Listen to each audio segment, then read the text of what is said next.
चूड़ी ले लो, चूड़ी वाला आपके गांव में, आपके शहर में, आपके जिला में, आपके जवार में चूड़ी ले लो।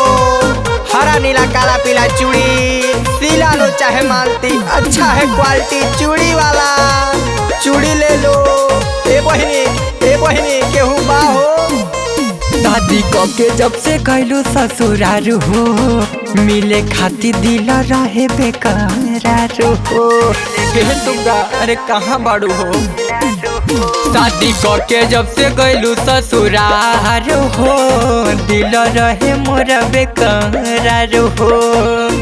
कहर खातिर तोहार दीदार ए हो, कहर खातिर तोहार दीदारवा, बन के चूड़ी हरवा तोरे आइल बाल भरवा। कि किहने पहाड़ू धनिया निकल ना बहरवा, कि बन के चूड़ी हरवा भरवा।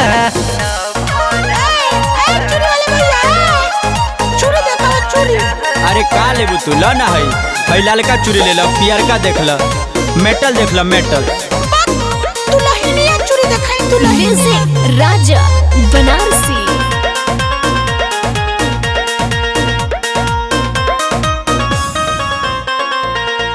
लागत रहे मन ना मोरे धान हो, आहवे याद प्यार कहिल बचपन हो। हाँ लागत रहे मन ना है मोरे धान हो, अब याद प्यार कहिल बचपन हो। देख बिना तरसत रहे नजरवा,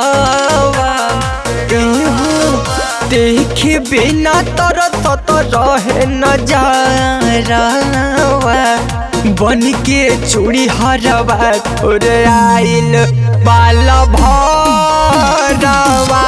कि केने बाहरु धनिया निकल ना बहरवा, कि बन के चूड़ी हरवा भरवा।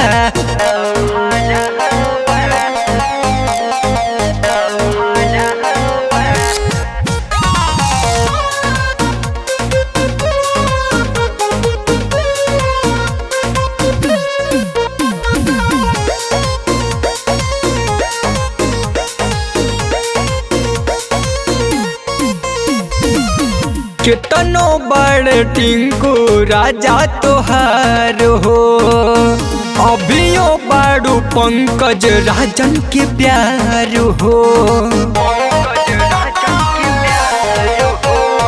कितनो बाड़े टिंकू जी तोहार हो, अभियो बाड़ू तू छोटू के प्यार हो।